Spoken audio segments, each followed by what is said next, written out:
자, 공탁관의 심사 방법을 보겠습니다. 심사 방법을 보면 공탁관이 출급 청구서라든가 회수 청구서를 접수를 하게 되면 일단 심사를 해야 되겠죠. 자, 심사를 해야 되는데 지체 없이 모든 사항을 조사를 해가지고 뭐 당연히 신속하게 처리를 해야 되는데 청구서하고 첨부 서면만 가지고 심사를 합니다. 출급 청구서라든가 회수 청구서하고 첨부 서면만 가지고 형식적으로 심사를 합니다. 형식적 심사주의에 의한다. 따라서 공탁관은 실체적 법률 관계의 존부 아니면 제출된 서류의 진부 이런 것들은 심사할 수 없습니다. 이렇게 실질적인 심사는 할 수 없다는 거죠.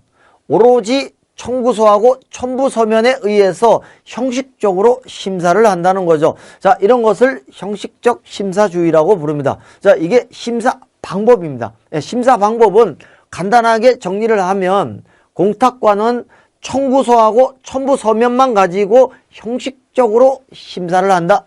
그런 뜻이죠. 자, 그 다음에 심사 범위를 보겠습니다. 자, 심사 범위를 보면요.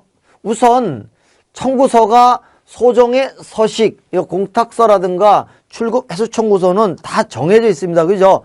소정의 서식, 그 다음에 기재사항에 의해서 적법하게 작성이 되었느냐, 첨부 서류가 완비되어 있느냐, 그 다음에 청구서하고 첨부 서류가 부합하느냐. 자, 이런 형식적인 면, 절차적인 면이죠. 자, 이런 것들 당연히 심사할 수 있고요.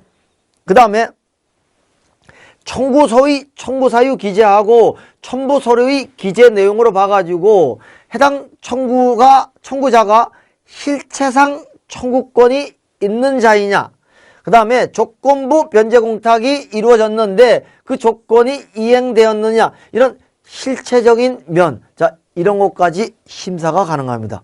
이런 것까지 심사 가능하다는 얘기죠. 그러니까 공탁이 유효하냐, 이런 실체적인 면도 심사할 수가 있습니다. 그러나 심사 방법이 형식적 심사 방법에 의해야 되기 때문에 형식적 심사주의죠. 그러니까 청구서하고 첨부 서면만 가지고 심사를 해야 됩니다. 자, 공탁관이 심사를 해가지고 출급 또는 회수 청구가 이유 있다 라고 인정하면 인가를 해줘야 되겠죠. 그래서 청구서에 인가한다라는 뜻을 적어가지고 기명 날인한 다음에 전산 등록하면 되겠죠. 이게 실무 처리 방법입니다. 그리고 나서 요 청구서 한 통을 청구인한테 내줍니다. 출급이나 회수 청구할 때는 2통을 제출해야 된다고 했죠. 그 중에서 한 통을 청구인한테 내주게 됩니다. 한 통을 내주면 이제 공탁물 보관자한테 가가지고 이제 이 공탁물을 출급하게 되는 거죠. 또 회수하게 되는 거죠. 자, 상당히 중요한 선례가 나옵니다. 선례. 판례도 있습니다.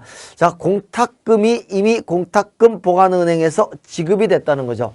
이 공탁금은요, 지급이 되면 이 공탁 관계가 종료가 됩니다. 끝난다는 얘기죠. 공탁 관계가 종료된다는 거죠. 그래서 회수 청구에 대해서 인가가 돼가지고요, 공탁금이 이미 보관은행에서 지급이 됐다는 얘기죠. 공탁금이 지급되면 공탁 관계가 종료가 됩니다. 따라서 굉장히 중요한 결론이 나옵니다. 설령 제3자의 부정 출급 행위에 의해서 이 공탁금이 지급됐다 하더라도 공탁 관계는 종료가 된 겁니다. 따라서 공탁관은 더 이상 아무런 처분을 할 수가 없습니다. 왜? 공탁 관계가 종료됐기 때문에, 공탁금이 지급된 상태이기 때문에 공탁관이 더 이상 어떤 처분도 할 수가 없는 거죠. 따라서 국가를 상대로 민사소송으로서 공탁금 지급 청구 못하는 거죠. 상당히 중요한 얘기입니다. 자, 그러면 이때는 어떻게 되느냐? 이때는 부정 출급자를 상대로 해가지고 손해배상 청구를 해야 됩니다. 손해배상 청구. 물론 공탁관에게 고의나 중과실이 있다면 국가를 상대로 손해배상 청구가 가능하겠죠. 그러나 그런 게 아니라면 부정 출급한 사람을 상대로 손해배상 청구를 해야 되고요. 국가를 상대로 민사소송으로 공탁금 지급하라.